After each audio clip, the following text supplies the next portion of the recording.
how's it going? I'm really glad to be home because I was in Cali over the summer. And my parents, they live near Santa Monica, and that's the kind of place where, like, we were walking on the pier, and see, look at my arm. I'm fucked up. I mean, I can't even tie my shoes. My toes and my left foot are paralyzed. I was limping, like this, and this chick comes up to me and she goes, "Excuse me, sir, is there something wrong with your leg?" I go, I'm partially paralyzed." And she's like, "Well, we need to have sex, like, right now, because if we don't, you're gonna die a virgin." And I'm like, I'd rather do that in Texas, but thanks. And we were actually on our way to a mic because I figured, I have to perform in Cali because they're extremely uptight. Like, it's not the kind of laid back, like they sell it that way, but then everybody goes like, "Oh, hey Trev, how was your weekend?" "It was good." "Who'd you hang out with?" My best bud." "What race was he?" "Does that matter?" No, it doesn't, right? But it does. No, what race was he? "He was black." "How'd you ask him to hang out?" "I asked him if he was free." "Whoa, Trev, you can't ask a black guy if he's free because of the whole slave thing, Like, shut up, I'm from Texas, we don't see race, it's kind of good. So we were, yeah, it's great here, man. It's awesome here. We were on our way to a coffee shop, and I was in there because I emailed, and I thought it was a dude that said, "Okay, you booked," because it said Alex on it. I get in there, and it's all women, right? And I go, "What the hell's going on here?" And some lady goes, "Oh, this is a feminist show." Perfect. Because, if the fellas in here don't know this, just get with your girlfriend, get with your wife.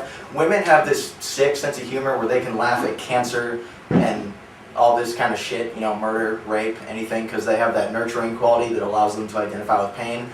I figured that out, and I'm only 20. But I was like, what the hell am I going to tell? I got a lot of hospital stuff. So I told the story about when my nervous system crashed, because that's how I got into comedy. The only thing that keeps me walking is making people laugh. And I got to the point where I got out of the hospital, and they were like, "Hey, we need you to take a psych test because you took that really well." Okay, it was 200 questions of would you kill yourself, and if so, how'd you do it? And I couldn't move, right? So my mom had to fill in all the answers. And she goes, "Well, what would you do, Trev?" And I said, "I wouldn't kill myself, but if I was going to, I'd marry Halle Berry because we're a Christian family. It's marriage and then sex, guys." But I'd marry Halle Berry, and we'd have slave and slave owner role play sex while watching Catwoman until my heart gave out. And she's like, "You can't put that." Well, I did, and there was this dude. There's nobody sitting here, but there was a guy like right there, and he heard me, and he's like, "Oh man, that was gross, man." And I heard that, and I go, "Well, who the hell is that?" Oh, and he's like, "I'm right here." And I look at him, and I go, "Huh. White dude from Cali, just like my dad. He's an engineer. He can't take a joke. He must be the same. You're a bitch." Look at my dad. He's right next to you. He looks like Lance Armstrong in chemo phase. So you guys fit well together.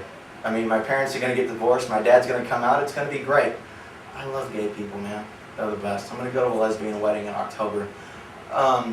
You guys okay? Was that a little awkward? No? All right. But, I got through that point, I got off stage, and this chick comes up to me, and she goes, "You did a good job up there. I'm really glad that you're from Austin. I love the Austin comedy scene. Do you know Maggie May? She's my girl." I go, "Yeah, I know who that is." "Well, say hi when you get back. And I'm going to be in New York. You should get up here. We should hang out," all this kind of stuff. Comedians everywhere, really, really helpful.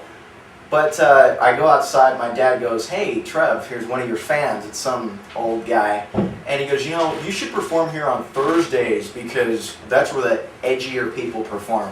Like, I took that as a compliment, but I knew he got offended because he's a white guy. That's why my perfect audience is have to be half black dudes and half women, because that will get you laughs. I figured that out. It's pretty. I got my GED, and I'm figuring all this stuff out. I'm very proud of myself. But I figured, okay, that was really fun. I'll go to Hollywood. Hollywood comedians, like, I know this guy in Long Beach. He goes, "Trev, they think they're awesome just because that's their address. You're gonna hate it there." And I didn't know what that meant. And they hated me just because I was new. And they're like, "Oh, well, I like you because you're from Austin, but I don't like you because you're new." And then I went up to Canada. Got sick on the food, had to take like 5 dumps in 10 minutes because of this cheese I ate with some macaroni. And then I cooled down with my brother at the hot tub in the hotel. And, I had a lot of surgeries, been in the ER a lot. And I'm one of those confident people that doesn't wear a shirt at any pool area. So this chick looks at me and she goes, "Those are some interesting scars. You know what I'm going to do? Like, how about you come back to my room?" "Well, I can't because, this is a family trip." "Okay, but come back to my room, I'll brush my fingers in your deepest scar, and then I'll kiss all the rest of the scars, because to me that means that you're strong and you have strength because you've been in surgery. And all I could say was, "Oh, Canada." Well, that's all I got, guys. I'm Trevor.